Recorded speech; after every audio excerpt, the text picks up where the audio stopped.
Hi, I will briefly cover Chapter 14, which is on schizophrenia and related disorders.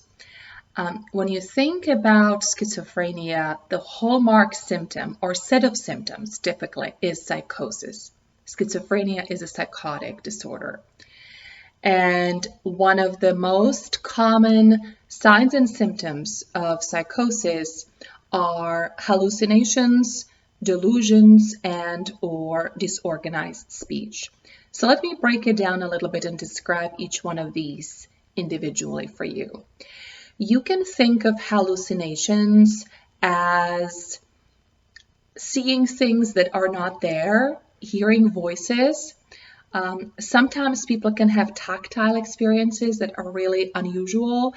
They describe the conviction that there are bugs crawling on their skin, even though there are no bugs, right? So the idea here is that hallucination is basically a perceptual experience in the absence of any kind of stimulus. Delusions are fixed beliefs that are not rooted in reality. Okay, so one of the most common type of delusion is called delusion of persecution, where people can have a conviction that people are out to get them. Okay, maybe to cause harm to them. A person with schizophrenia might be convinced that their house has been bugged and there are people listening, the FBI, other people are listening, and they are being chased, stalked, persecuted in some way in the absence of any evidence that this would actually be going on. And finally, there is disorganized speech, which really reflects sort of the thinking of a person in psychosis, which is very highly disorganized. And a lot of the times people in an active psychotic episode speak and don't make much sense, meaning you're listening to the person and you're really not sure at all what they're saying. Okay. One of the things we often see in psychosis or in psychotic disorders is what's called loose associations, where a person will start talking about a topic, maybe it will make some sense or slight sense, and then they suddenly shift to a completely unrelated topic and talk briefly about that. And as you're trying to track the person, you're really not sure what it is that they're trying to talk about. Okay. Now, hallucinations, delusions, and disorganized speech are in the category of what is referred to as positive symptoms.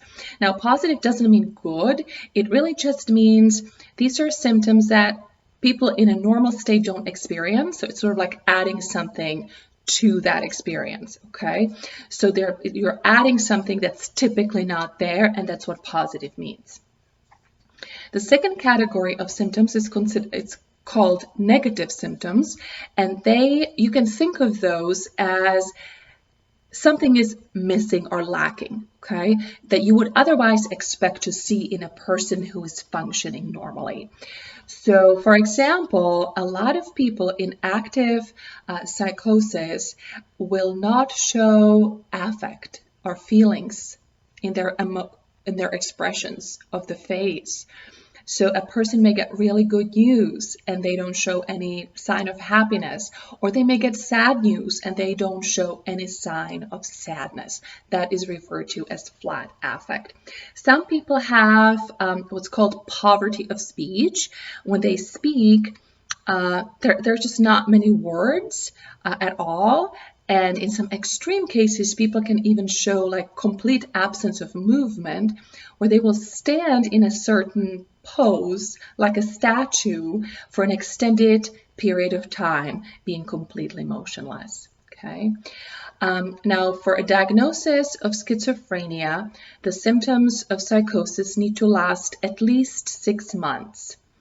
There are other disorders, and you can read about them in the textbook, that can last less than 6 months and have similar symptoms.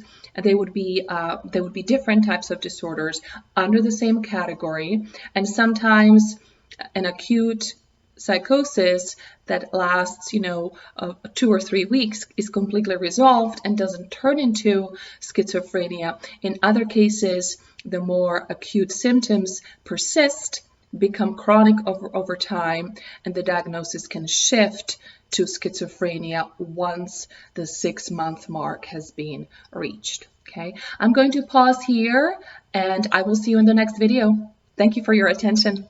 Bye.